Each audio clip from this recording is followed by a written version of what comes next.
Bonsoir, mesdames et messieurs. C'est un plaisir de vous souhaiter la bienvenue à la conférence de Madame Micheline Calmiret sur le thème de la politique européenne de la Suisse. Cet événement est organisé en partenariat par la Fondation Jean Monnet pour l'Europe et le Centre du droit de l'entreprise de l'Université de Lausanne, le CEDIDAC. Mon nom est Gilles Grain, je suis le directeur de la Fondation Jean Monnet. J'aimerais tout d'abord présenter notre conférencière. Madame Calmiret a été conseillère fédérale et chef du département fédéral des affaires étrangères durant 9 ans, entre 2003 et 2011. Elle a été présidente de la Confédération suisse en 2007 et en 2011. Elle est professeure invitée à l'Université de Genève depuis 2012. Elle est aussi l'auteure du très beau livre « La Suisse que je souhaite », qui est paru chez Favre en 2014 et qui est vraiment un magnifique livre que je me permets de vous recommander. Madame la Présidente, c'est vraiment une grande joie de vous entendre ce soir nous parler d'un thème si important pour notre pays. Maintenant, si vous le voulez bien, j'aimerais passer la parole au professeur Damiano Canapa, le directeur du CEDIDAC, qui va prononcer quelques mots introductifs sur le sujet. Puis nous entendrons l'allocution de Madame Calmiret et après nous entrerons dans la période des échanges avec elle. Voilà, je vous souhaite une très très bonne soirée.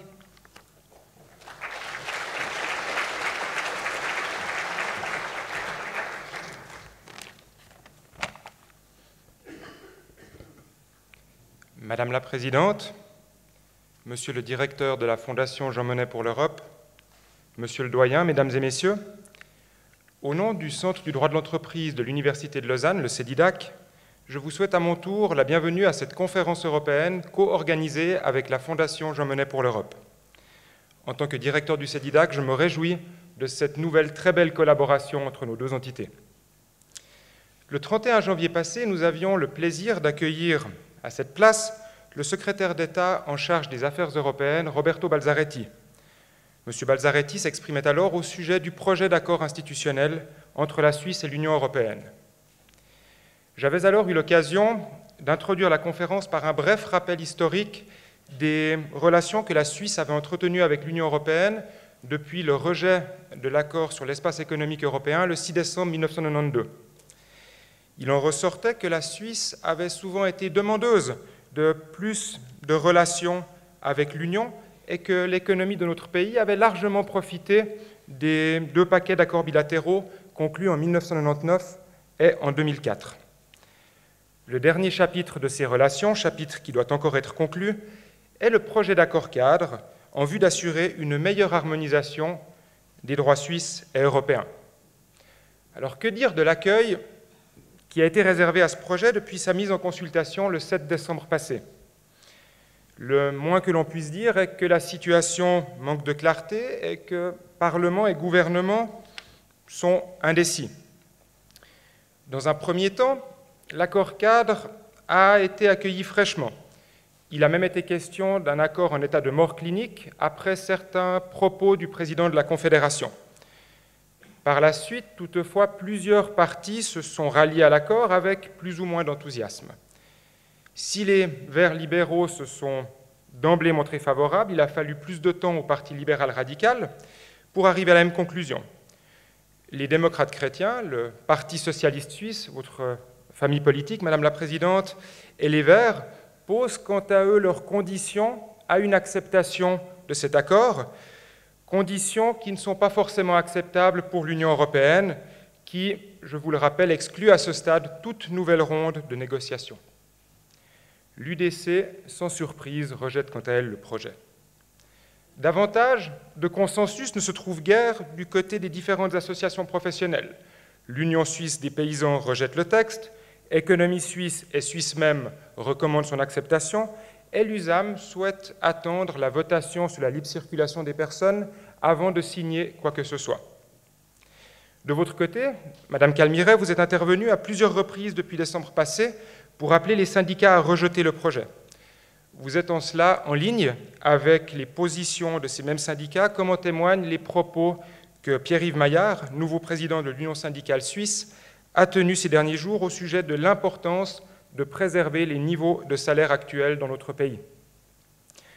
On est pourtant en droit de se demander si la Suisse peut réellement se passer de cet accord avec son principal partenaire économique. Refuser ce projet ne signifierait-il pas risquer des représailles de l'Union, notamment pour les étudiants et pour les chercheurs de ce pays, mais également pour toute l'économie en général? En témoigne le caractère toujours précaire de l'équivalence boursière. Au vu de ces nombreuses incertitudes, au vu de ces nombreuses questions, nous sommes ravis et honorés de vous accueillir ce soir, Madame la Présidente, pour vous exprimer sur le thème de la politique européenne de la Suisse. Comme l'a rappelé Gilles Grain, cette politique, vous l'avez dirigée pendant de très nombreuses années, et c'est avec plaisir que je vous cède la parole.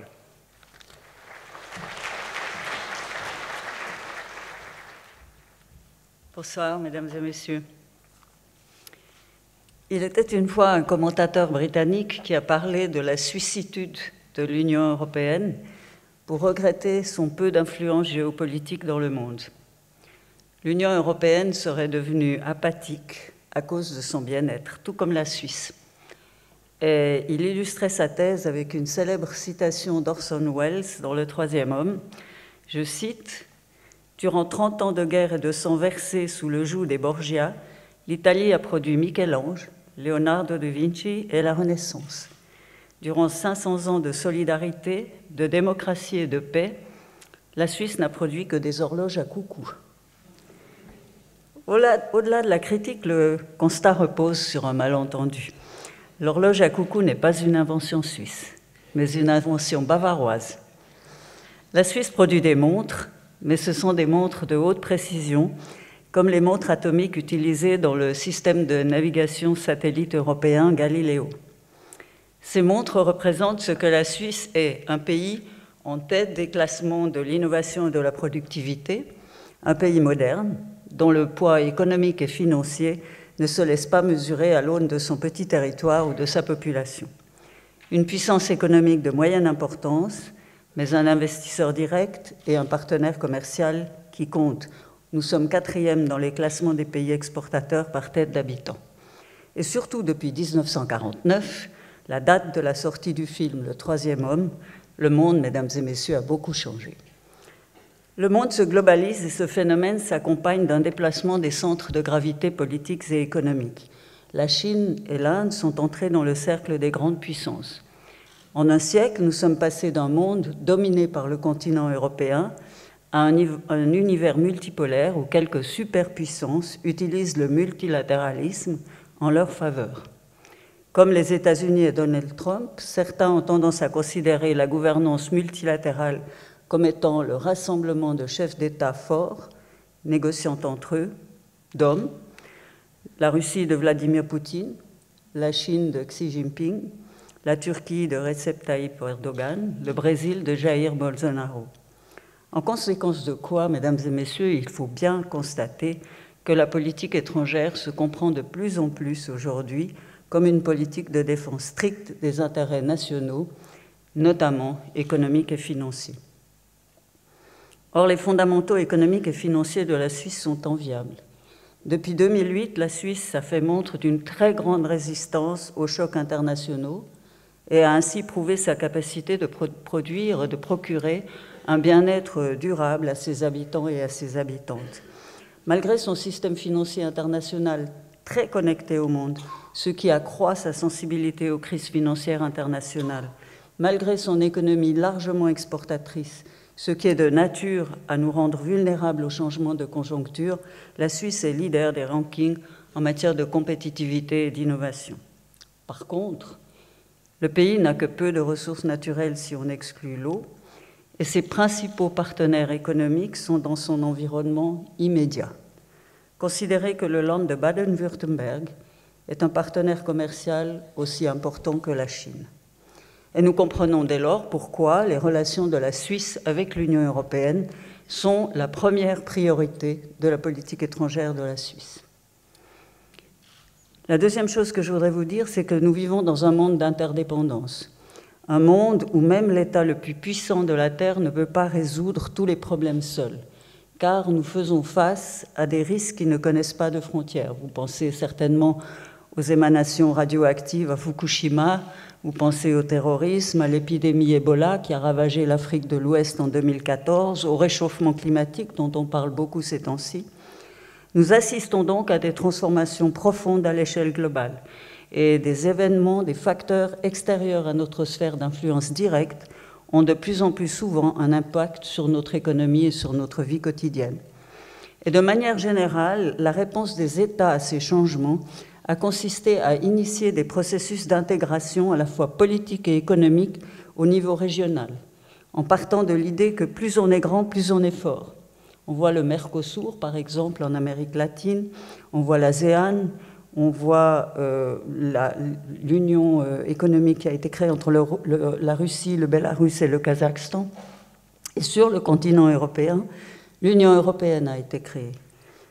L'Union européenne est la plus avancée aujourd'hui des recompositions régionales. Or, la Suisse ne fait pas partie de l'Union européenne. Elle est donc seule face au vent du grand large. On peut se poser la question de savoir quels sont les atouts dont elle dispose pour se faire entendre. Comment va-t-elle faire pour défendre ses intérêts nationaux dans ce monde en changement? Et on peut se poser la question aussi de savoir, dans ses relations avec l'Union européenne, est-ce que le modèle institutionnel des bilatérales est encore adéquat? Le premier défi auquel est confrontée la politique étrangère de la Suisse est celui de sa position géographique et de son intégration régionale. La Suisse dispose d'un petit territoire enclavé au centre de l'Europe continentale. Traditionnellement, sa politique étrangère, tout comme sa neutralité, avait pour objectif de maintenir l'équilibre entre deux puissances européennes rivales, à savoir l'Allemagne et la France. Or, vous le savez, cet objectif a aujourd'hui disparu. Pour la première fois de son histoire, le partenaire principal de la Suisse est un ensemble, c'est l'Union européenne. Nous n'avons pratiquement plus qu'un seul voisin. Et pour la première fois de notre histoire, nous avons affaire à un ensemble composé de 27 ou de 28 États, on ne sait pas très bien aujourd'hui, inclus dans un processus dynamique d'intégration, et qui comprend aussi ses relations avec d'autres États dans un processus dynamique. Ce partenaire ne recherche pas, avec les États tiers comme la Suisse, des accords ponctuels et statiques, mais au contraire, cherche à les amener à participer à son propre système de règles en constante évolution. Et c'est la raison pour laquelle l'Union européenne enjoint la Suisse de conclure avec elle un accord dit institutionnel. L'Union européenne ne veut pas que la Suisse applique le droit européen autrement que ses États membres qui doivent s'orienter dans son application sur la jurisprudence de la Cour européenne de justice. Et en réalité, mesdames et messieurs, soyons clairs, l'Union européenne ne veut pas de l'exception suisse. Elle impose une conditionnalité entre l'accès à son marché domestique et la reprise de l'acquis et les évolutions futures des règles européennes, la surveillance et le contrôle de la manière dont nous appliquons le droit européen et un arbitrage contraignant de la Cour de justice européenne. Certains de ces arrangements ressemblent aux mécanismes d'adaptation législative prévus dans l'espace économique européen. En décembre de l'année dernière, le Conseil fédéral a publié et mis en consultation un accord dit institutionnel qu'il a négocié avec l'Union européenne. Ainsi donc, mesdames et messieurs, le Conseil fédéral se donne le temps de la consultation, une consultation destinée à faire l'inventaire des avantages et des difficultés d'un accord institutionnel qu'il a âprement négocié. Permettez-moi de tirer quelques réflexions et quelques leçons du long processus qui a mené à cet accord. Tout d'abord, un mot sur le contexte. Ce qui me frappe, c'est l'étrange similitude des situations de la Suisse et du Royaume-Uni. Le 26 juin 2016, les Britanniques ont en effet choisi de quitter l'Union européenne. Et en tout état de cause, les négociations suisses pâtissent des conditions drastiques réservées aux Britanniques pour leur accès futur au marché européen. Le Royaume-Uni et l'Union européenne, la Suisse et l'Union européenne, ont dans un grosso modo même laps de temps négocié l'un un accord de sortie de l'Union européenne, l'autre un accord dit institutionnel. Mais les deux accords peinent à trouver une majorité intérieure pour les approuver. Il est vrai que l'argumentation britannique en faveur d'une séparation porte sur la capacité de divergence avec les réglementations européennes, alors que pour la Suisse, l'objectif serait plutôt la convergence avec les réglementations européennes. Les négociations Suisse-Union européenne d'une part, et Royaume-Uni européenne, d'autre part, obéissent à des logiques différentes. L'une recherchant un partenariat renforcé, l'autre le divorce. Ce qui ne veut pas dire, mesdames et messieurs, que des convergences n'existent pas, des convergences de fond n'existent pas entre les deux situations. Mais le constat des points de convergence entre les négociations suisses et britanniques ne sont pas un handicap en soi, dans la mesure où ces convergences peuvent faciliter le mouvement sur les différents types de sujets de discussion, et je pense par exemple à la protection des travailleurs et aux conditions de travail dans les différents pays membres. Ni le Royaume-Uni ni la Suisse ne peuvent renoncer à l'accès au marché intérieur de l'Union. Et pourtant, dans aucun des deux pays, il n'y a consensus sur le résultat des négociations. Or, le consensus intérieur est clé pour une négociation gagnant-gagnant, ainsi que pour l'acceptabilité de son résultat par le peuple suisse, qui se prononcera chez nous en dernier ressort. Deuxième remarque, le Conseil fédéral ne s'est pas prononcé sur l'accord. Il agende une consultation sans dire son appréciation, comme s'il craignait de s'exprimer. Or, il ne s'agit pas d'une question secondaire d'importance toute relative, mais il s'agit bien là d'une question de destin pour la Suisse, et il faut bien constater l'absence de conduite politique qui est, dans ce contexte, plus que préoccupante. En outre, et considérant l'indécision, l'Union met la pression, nous menace de différents maux et ne renouvelle l'équivalence boursière que jusqu'à la fin juin de cette année. Mesdames et messieurs, la Suisse a d'excellents diplomates. Les diplomates suisses ont démontré leur capacité dans les négociations avec l'Union européenne. Ils ont négocié les bilatérales 1, les bilatérales 2, de nombreux autres accords, et ils peuvent beaucoup. Mais la Suisse conduit actuellement une politique européenne à la fois contradictoire et très peureuse. Une adhésion à l'Union européenne ou à l'espace économique européen n'entre plus en considération, faute d'adhésion populaire. Une marche solitaire n'est pas souhaitable sur la durée, et les négociations pour faire évoluer la voie bilatérale butent sur des difficultés. Alors quoi? De plus, il règne une grande incertitude sur les effets de l'accord négocié, dont nombre d'impacts n'ont pas été discutés sérieusement jusqu'ici, et ce bien que les points de contentieux soient connus depuis longtemps. Dès la rédaction du mandat et dans le cours des négociations, on a su que le droit européen sur les travailleurs détachés, les aides d'État et la directive sur la citoyenneté européenne poseraient problème à l'interne. Pourtant, le consensus n'a pas été recherché et aujourd'hui, nous nous retrouvons un peu comme Madame May, presque au bord de la falaise.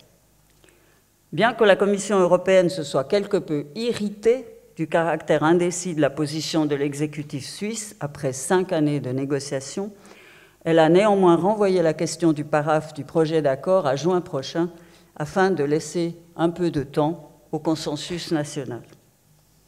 Troisième remarque, l'Union européenne est plus influente et plus forte que nous, de sorte que nous négocions dans une position de faiblesse, même si formellement nous sommes des partenaires égaux. La part de l'Union européenne dans les exportations suisses est de 46% en 2017, contre 8% part de la Suisse dans les exportations de l'Union européenne. L'Union européenne représente un marché de 500 millions de consommateurs et de consommatrices, alors que notre marché domestique est d'une taille beaucoup plus modeste. Dans ces conditions, les compromis sont inévitables, et à la fin, il faudra choisir entre une voie bilatérale rénovée et un statu quo peu favorable à nos intérêts politiques et économiques. Je partage l'avis exprimé en particulier par nos autorités politiques, à savoir que le statu quo n'est pas une alternative. Quatrième point, l'accord mis en consultation peine à convaincre dans ses aspects institutionnels. Pour l'essentiel, il en va de l'amélioration du mécanisme de règlement des différends ainsi que de la reprise de l'acquis européen de façon dynamique. Sur le mécanisme de règlement des différends, le tribunal arbitral est la clé de voûte du système de règlement des différends et c'est une très bonne chose. J'y suis favorable. Reste que lorsque cela lui est nécessaire pour décider, il requiert l'avis contraignant de la Cour européenne de justice lorsque le désaccord soulève une question qui touche à l'interprétation et à l'application du droit européen. Or, les 5 accords existants concernés par la proposition relèvent pour une grande part du droit européen, ce qui restreint la portée du tribunal arbitral, car il est en effet vraisemblable que la soumission d'une question de droit à la Cour et l'avis de la Cour aura un impact sur les décisions de cas en cas prises par le tribunal arbitral. Ainsi, l'application en Suisse de la directive européenne sur les travailleurs détachés, dont la reprise est prévue dans l'accord, sera tranchée par la Cour européenne de justice en cas de conflit. Et il ne s'agit pas là d'un point mineur qui se résumerait à une annonce préalable de 4 ou de 8 jours, mais il s'agit de la question fondamentale du droit applicable, ce qui revient à constater que les mesures d'accompagnement qui se voient partiellement limitées dans l'accord ne sont pas considérées comme une exception dans leur totalité. Autre point sujet à discussion, le projet d'accord ne mentionne pas la reprise de la directive sur la citoyenneté européenne. Une telle reprise élargirait le champ d'application de l'accord sur la libre circulation des personnes. Cela signifie, écrit le Conseil fédéral, que la Suisse ne bénéficie d'aucune exception explicite et en cas de divergence, le mécanisme de règlement des différends prévu par l'accord serait applicable. Enfin, parmi les points nécessitant clarification, il convient également de mentionner les aides d'État. Il sera essentiel de s'assurer que la solution retenue à la fin par le projet d'accord ne produise pas d'effets horizontaux, c'est-à-dire pas d'effets hors du champ couvert par l'accord institutionnel, par exemple sur le libre-échange, et que la Confédération et les cantons soient traités de façon égale. Ce sujet ne manque d'ailleurs pas d'inquiéter beaucoup les cantons. Sur le sujet de la reprise de l'acquis européen, je suis favorable à une dynamisation de la voie bilatérale, même si lorsqu'on parle de reprise du droit européen, on se rapproche des procédures de l'espace économique européen. La Suisse aura la possibilité de participer à l'élaboration des décisions, decision shaping, mais ne pourra pas décider, pas de decision making. Reste que si nous décidions de ne pas reprendre l'acquis, l'Union européenne peut prendre des mesures de rééquilibrage, ça veut dire des sanctions. Il est vrai proportionnées, mais qui pourraient aller jusqu'à la suspension de tout ou partie de l'accord concerné. De plus, cet accord prévoit que sa dénonciation peut être le fait de l'une ou l'autre des parties. Dans ce cas de figure, les 5 accords d'accès au marché couverts par l'accord institutionnel et les nouveaux accords d'accès au marché qui seront faits après coup, après l'entrée en vigueur de cet accord institutionnel, cesseraient d'être applicables, mais pas seulement cela, aussi les 2 accords supplémentaires, recherche et marché public, recherche ça nous intéresse, qui font partie des bilatérales 1 du fait de la clause guillotine qui lie toutes les bilatérales 1. Avec la mise en œuvre d'une procédure de règlement des différends, mesdames et messieurs, et la procédure de reprise de l'acquis européen prévue, j'ai beaucoup de peine à voir une justification politique au maintien de la clause guillotine. En conclusion, je vous dirais que le mécanisme de règlement des différends prévu ne permet pas d'assurer une certaine sécurité juridique. En cas de désaccord à propos de reprise du droit européen, vous avez le processus suivant: comité mixte, tribunal arbitral, Cour européenne de justice pour avis, mesures compensatoires, retribunal arbitral pour examiner la proportionnalité des mesures compensatoires, et tout enfin suspension, et peut-être encore tout enfin clause guillotine. Nous risquons en permanence un débat de destin. Je suis d'avis d'accepter le mécanisme de règlement des différends prévu par l'accord, mais avec des garde-fous. La protection des travailleurs et des travailleuses ne doit pas être diminuée, ce qui revient à dire que l'Union européenne accepte nos mesures d'accompagnement et la possibilité d'adopter de nouvelles mesures nationales, par exemple l'élargissement du champ de protection des conventions collectives de travail ou d'autres mesures non discriminatoires. La clause guillotine devrait disparaître. Enfin, la directive sur la citoyenneté européenne devrait, à mon sens, être incluse dans l'accord. Il s'agit là de permettre le regroupement familial des travailleurs et travailleuses et d'obtenir un minimum d'aide sociale, par exemple après 5 années d'activité rémunérée en Suisse. Pour moi, il ne s'agit pas de se battre contre une amélioration de la protection sociale, donc contre l'inclusion de la directive européenne sur la citoyenneté, mais au contraire de se battre 2 fois pour, c'est-à-dire aussi pour renforcer les acquis de la protection des travailleurs par les mesures d'accompagnement.